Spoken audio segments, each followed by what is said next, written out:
পেটে ভাত নাই, ওষুধ খাইতে পারি না, প্লাস আমি খুবই অসুস্থ, আমার মাজার হাড় ফাটা, পায়ে সমস্যা। এরপরও আমি জীবন যুদ্ধ করতেছি নিজে বাঁচার জন্য এবং আমার ছেলেকে বাঁচায় রাখার জন্য। আচ্ছা আন্টি, আপনি মহিলা মানুষের কাজ করতেছেন, মানে অটো চালান কিভাবে? অটো চালাই। আপনার ছেলে মেয়ে নাই, স্বামী নাই? আমার বাবা মা স্বামী কেউ নাই, শুধু একটা ছেলে আছে 14 বছর। কি করে ছেলে? কি করে? ছেলে পড়ালেখা করে। কিসে পড়ে? এইটা পড়ে।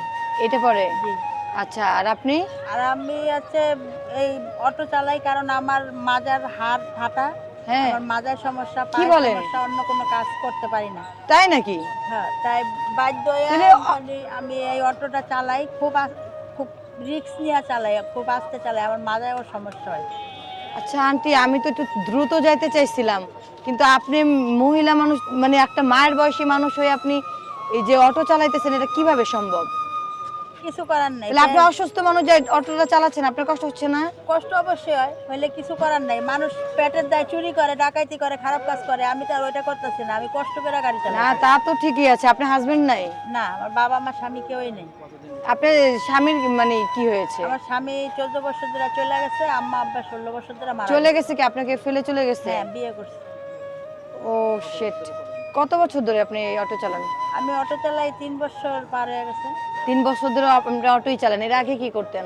এর আগে বাসা বাড়িতে কাজ করছি।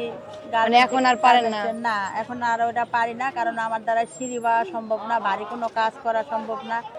আর অটোটা চালাই তো আমার প্রচুর কষ্ট হয়, আমার জীবনের রিস্ক নিয়ে চালাইতেছি। তো আমার এরকম যদি কেউ একটু সহযোগিতা করে, তো ছোটোখাটো ব্যবসা করার জন্য বা টুকটাক জিনিস কিনা রাস্তার পাশে বসে বিক্রি করার জন্য, তাহলে আমার জন্য একটু সুবিধা হতো। শুনেন আন্টি, আমি একটা কথা বলি, আমরা না মনে করেন কেউ করবে কিনা আমি জানি না, যদি কেউ করে থাকে এটা আলহামদুলিল্লাহ ভালো, কারণ যার টাকা থাকে, কিন্তু যার যতটুকু তৌফিক সে যেন চেষ্টা করে আপনাদের মতো মানুষকে করার জন্য, ঠিক আছে? কিন্তু আপনি যে ডাক্তার দেখান না, আপনার যে হাড় ভাঙা।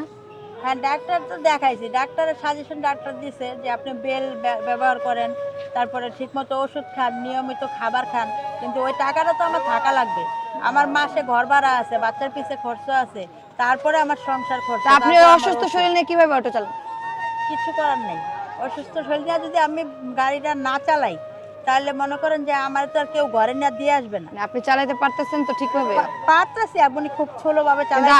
আমার যতটুকু তৌফিক আছে, আমি যতটুকু সাধ্যে কুলায় আমি ততটুকুই তার হেল্প করতে পারবো। হয়তো একদিনের জন্য, বা হয়তো আমি তার একটা জিনিস কিনে দিলাম, একটুকুই পারবো, এর বেশি কিন্তু আমি পারবো না। হ্যাঁ, তো আমি যেটা বলতে চাচ্ছি যে আপনি যে অসুস্থ শরীর নিয়ে, আমি চাই আমার মতন আরও অনেকেই যাতে আন্টিকে বা আন্টির মতো যারা আছে মায়ের বয়সী, এদেরকে যাতে হেল্প করে, যারা অসহায় আছে। আমাকে অনেকে বলতে পারেন যে আপনারা তো নিজেদের স্বার্থ দেখেন, উল্টাপাল্টা অনেকেই অনেক কমেন্ট করতেই পারেন। তো আমি তাদের উদ্দেশ্যে বলি যে আমি যা করতেছি আপনারা 5 জন করেন, অন্তত আমাদের স্বার্থের জন্য হইলেও, ওনাদের মতো অসহায় মানুষের একবারের জন্য হইলেও যাতে একটু সহযোগিতা হয়, হেল্প হয়। আমাকে যদি কেউ সাহায্য সহযোগিতা করতে চান বা বিশ্বাস না হয়, তাহলে আমার বাসায় আসতে পারেন বা দেখতে পারেন। আপনার বাসা কোথায় আন্টি? আমার বাসা মিরপুর 11 লালমাটিয়া। যদি কারো প্রয়োজন পড়ে আমার বাসায় যেয়ে যাচাই করবেন। যদি বিশ্বাস না, আমার বাসায় যেয়ে আমার বাসার পরিবেশ দেখবেন যে আমি কি পরিবেশে থাকি আমার বাচ্চাকে নিয়ে। আমার পেটে ভাত নাই, ওষুধ খাইতে পারি না, প্লাস আমি খুবই অসুস্থ, আমার মাজার হাড় ফাটা, পায়ে সমস্যা। এরপরও আমি জীবন যুদ্ধ করতেছি নিজে বাঁচার জন্য এবং আমার ছেলেকে বাঁচায় রাখার জন্য। একটা মানুষ যদি জীবনে বাঁচতে যায়, তার অনেক কিছু লাগে, কিন্তু আমার কোনো কিছুই নাই। আমি পরের বাড়িতে ভাড়া থাকি। যদি কোনো ভাই বা বোনের, আমার প্রবাসী ভাইদের যদি মায়া লেগে থাকে, অবশ্যই এই মায়ের জন্য আপনি হেল্প করবেন। তো আপনার নাম্বারটা একটু বলেন। আমার নাম্বারটা আমার নাম্বারটা একটু বলে দাও তো বাবা। আমার নাম্বারটা আমি দিয়ে দিতেছি। যদি এই নাম্বারে কারো মায়া লাগে, দয়া হয়, তাহলে এই নাম্বারে আমার সাথে যোগাযোগ করতে পারবেন বা আমাকে কিছু হেল্প করতে পারবেন, বা যদি কারো আমার বাসায় যা দেখতে ইচ্ছা করে তাও দেখতে পারবেন। আচ্ছা ছোট ভাই, নাম্বারটা বলুন। 01639602142। আমি আসছিলাম ইমার্জেন্সি একটা কাজে, তো সেইখানে আমি যাওয়ার পথে চিড়িয়াখানা রোডেটা, তো আন্টির সাথে হঠাৎ করে দেখা হয়ে গেল। তো আমি চাই আমার তৌফিকে যতটুকু দেওয়ার মতন ক্ষমতা আমি ততটুকুই দিব। তো আপনারা যদি এরকম মায়ের মতো অসহায় মানুষের পাশে দাঁড়াতে চান, অবশ্যই তার নাম্বারটা নিয়ে তাকে হেল্প করবেন। ঠিক আছে? আচ্ছা দাঁড়ান আন্টি, আমি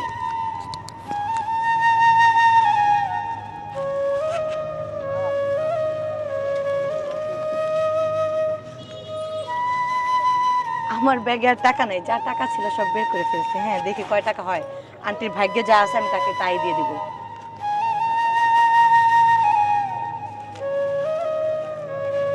আন্টি, এখানে আমার কাছে আছে 1000 টাকা, বুঝছেন? আমি চাই এই 1000 টাকা দিয়ে আপাতত আপনার যতটুকু মানে দরকার, একটু একদিনের জন্য হইলো, এটা আপনার হেল্প আসবে, কাজে আসবে। হ্যাঁ, আচ্ছা আপনার যেটুকু সামর্থ্য হয়েছে দিয়েছেন, এটা দিয়ে আমার কিছুটা হলেও হেল্প হবে। আমি দোয়া করি আপনি ভালো থাকেন, আর সকলে যেন আপনার মতন 1500 যে যা পারে আমাকে হেল্প করে, যাতে আমি আমার ছেলের জন্য একটা ভবিষ্যৎ গড়তে পারি, এইটাই।